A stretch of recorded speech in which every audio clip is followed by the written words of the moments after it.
Thought I had to sneeze. Guess not. So the first project, I started filming, and then got frustrated and just kind of said, fuck it, and I threw the camera out of the way because it was pissing me off.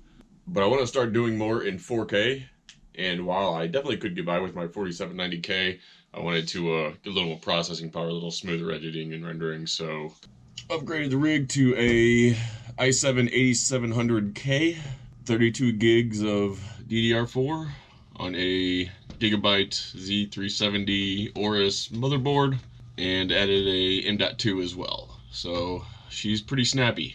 And she also took about 10 hours of work to get going properly. But let's go out to the garage. I want to give a big thank you to all the supporters and people who comment and encourage me. It really means a lot, even if I don't respond to comments. A lot of times I just don't have anything to say. I do appreciate it though. And sometimes I mean to respond later and then forget, and the channel's gotten a bit bigger than I ever really expected, so it's kind of hard keeping up and maintaining at times. But I was going to get to work. I got some project I'm working on, but I've had a lot on my mind, and I was thinking while I was out here, this has been something I've told some people that I was going to do at a later date, and I've been procrastinating, but I guess it's time. It's a bit hard to find a way to segue into this. The last 2 weeks, I've been feeling a bit depressed, but depression is something I'm intimately familiar with. A couple of people caught on in one of my pretty old videos, one of the Chaps review videos. I mentioned that I'm on parole. It's quite the story, but gotta start somewhere. So the story actually goes way back to my Navy days. About 2 years into my Navy career, when I was roughly 20 years old, I started having problems with severe depression, and I mean freaking severe. At the time I didn't know what it was or how to help myself or anything. And in the Navy you make rank mainly based off of a test score, and I'm generally pretty book smart, so I got promoted quickly. So when I was 20 years old I was in E5, which is the equivalent of a sergeant, so like middle management. And me and the Navy started butting heads because they don't like being told that the way they do things is retarded, and I don't like doing retarded things. So we started fighting, and then I started having them issues with depression, and it just kind of snowballed until we had recently gotten 2 new E6s in our shop, and they were both DC men, even though I was an HT. And technically they were over me, but they weren't over me. They were both complete just pieces of shit, lazy fucks. And they would always take credit for work that me and my crew had done. It wasn't going well, and we got into a verbal fight one day, and in the heat of the moment, nothing more, I said, I'll kill you. Obviously I didn't mean it. So he went to medical, told the staff that I had made a death threat and that he was in fear of his life. I don't remember, I just went back to work after that. But later on I came back into the shop, and our command master at arms, who is a cop, was there. Well, first they took my Gerbers away, saying that they were weapons, and then they took me to Portsmouth Medical Hospital for a psych eval because I had made a death threat. And at this point I only had like 2 months left in the Navy, and I was done. The Navy is not what it used to be. It's not the old Navy. But so I'm at Portsmouth Naval Medical Hospital. I get seen by a full bird. I don't know if he was a psychiatrist or psychologist, but we talked for a while, and I told him it was not something I had meant at all. But pretty much what it came down to is he said, if I make a recommendation to your command to simply release you from service early, full honorable discharge and everything, because I don't think you're going to be much of a benefit, and I don't think anyone's going to get anything from this relationship, would you want me to do that? And I said, yeah, absolutely. I'll take my honorable and be on my way. And so that's what happened. At that time, I still didn't really realize that I was having these problems, so I just continued on with life. From there, I came back to St. Louis and started working as a welder at the time. And then I went to school at Missouri State for a couple semesters. As the years went on in this period, I would roller coaster up and down, and have these periods where I was just in an incredibly dark place. So I ended up going and accepting a position at Alfa Laval, working as a field service technician on centrifuges and heat exchangers.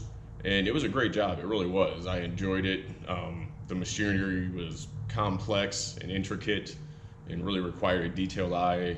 But what I didn't end up liking was the travel. I was always on the road because you had to go to the customer's site to repair their equipment.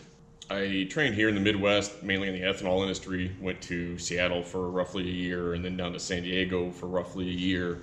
And when I was in San Diego, I started having depression problems again, and I ended up having some problems with my roommate, who was my sister, and her boyfriend, who was cheating on her, and I may have beat him up a little bit. And anyway, I packed up my truck and I headed back to St. Louis. This was a really dark time, but when I got back to St. Louis, I was kind of pretty much just a bum for a year. I didn't really do anything, but I started to kind of come out of the depression and get back on my feet. I'd gotten a new job and was looking at going to school online.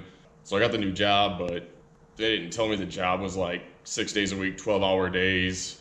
Really what it was a whole bunch, all kind of just came at me all at once. And I was already in this depression. Being completely not in my right state of mind, I was just looking for an escape, just a way to get away from reality for a while. And obviously I wasn't thinking clearly because I chose to break the law and turn myself in pretty much in order to get arrested just to get away. So it was like 1 a.m. one night.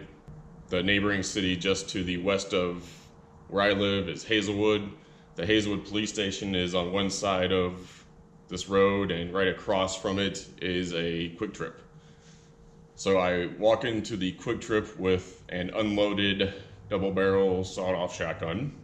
I tell everyone other than the employee to leave. I tried to lock myself in, but I couldn't. The employee lay on the ground. I zip-tied his hands behind his back.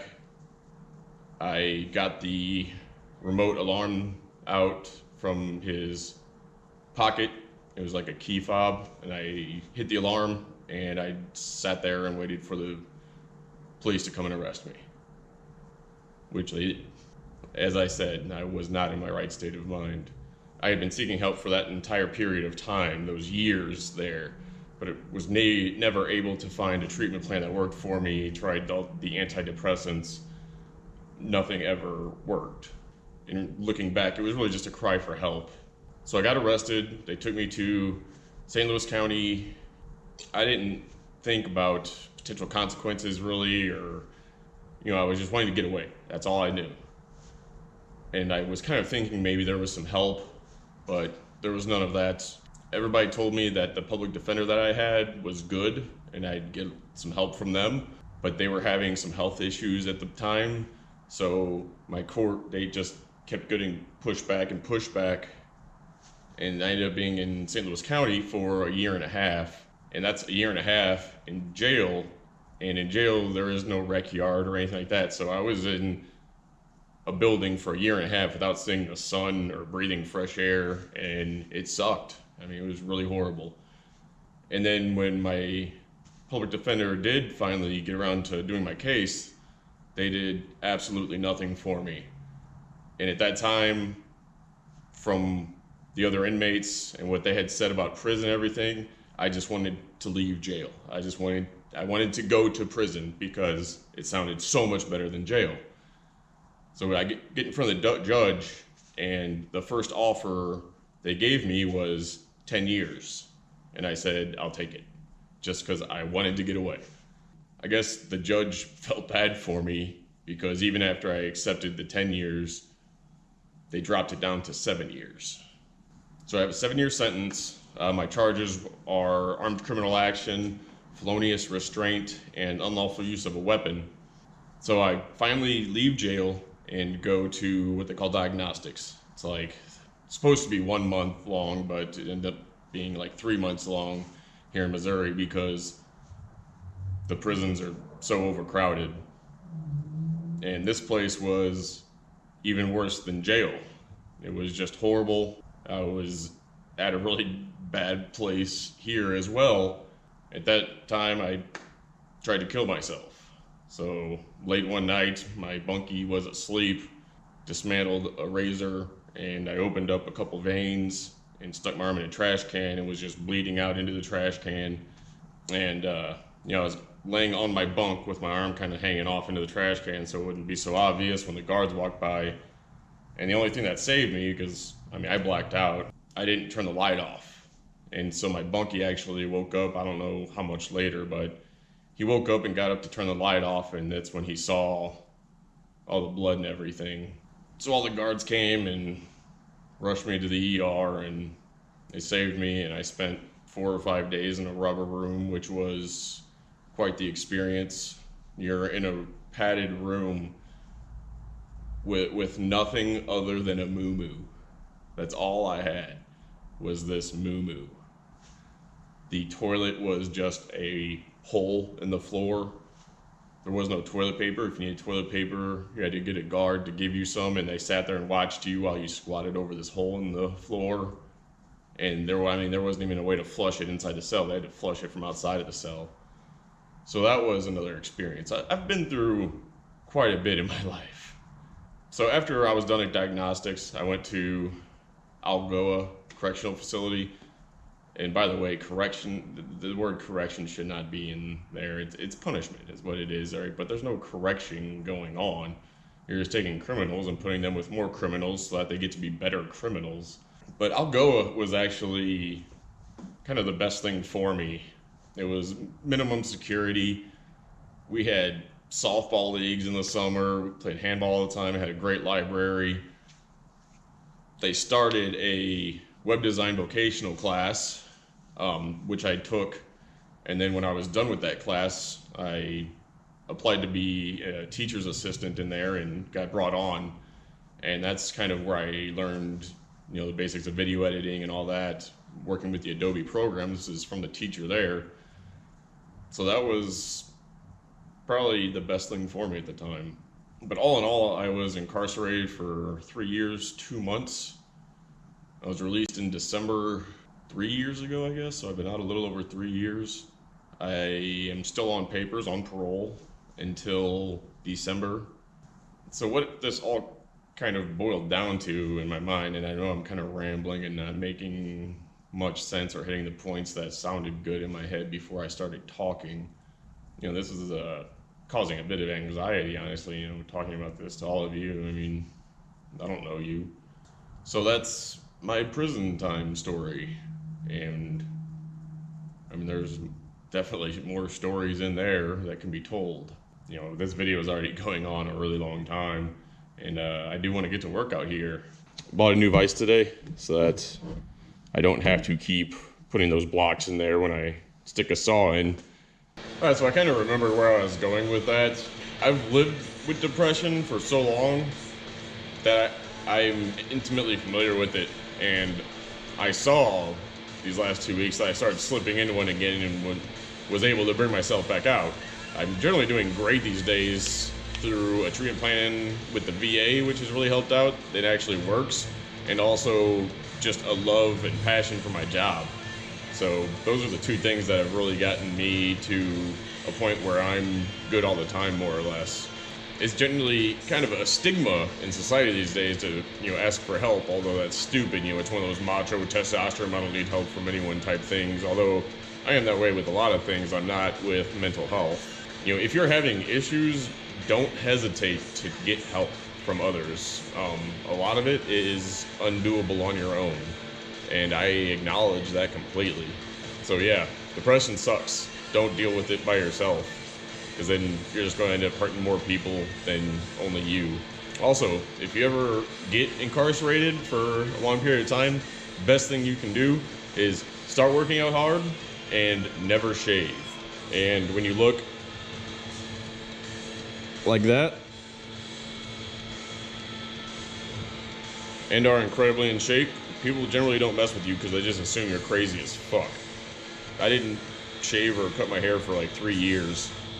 And also, working out, when you get to prison and they have gyms, you go to the gym regularly, you work out. All the races and cliques and gangs all have, bigger guys that stay in the gym and are kind of gym rats. So you get to know those guys, give them spots when they need it and all that.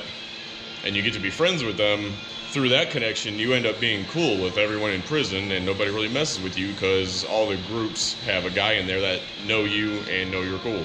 Little handy tip if you ever get locked up. Now it's actual work time, so I'm gonna go ahead and kind of tear this guy down, oil it, clean it, make sure everything's good to go, then I'm gonna mount it. So I just went to put my safety glasses on and realized I had 2 pairs of glasses on that whole time, so now I feel pretty fucking stupid. I look like an idiot.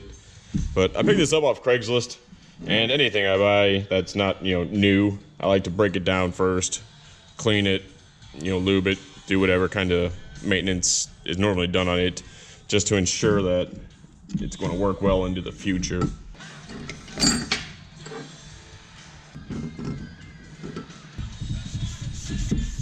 I'm aware that this is unnecessary, but it makes me feel better. And like I said before, take care of your tools and your tools take care of you. And since my brain is kind of stuck on the subject, I should also mention that I didn't think about the consequences to others until after the fact. And I felt like a complete asshole for the employee at that gas station that night and what I did to him. But I've actually seen him since I've been out and talked to him and apologized. I mean, there is no rational explanation for what I did, but I tried to convey my feelings and how sorry I was for what I had done. And whether or not he forgave me, I'm not actually sure, but at least I was able to apologize. I don't think I've ever done anything that's ever made me feel like such a big piece of shit. Even now, over 6 years later, just thinking about what I did makes me feel fucking horrible.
Alright, mounting can wait for tomorrow. It's getting kind of late, so I think I'm done for the day. I'm sure the trolls will have a field day with this video, but I've fucking been to prison. You really think you can say anything to affect me at all? Have a good one, humans.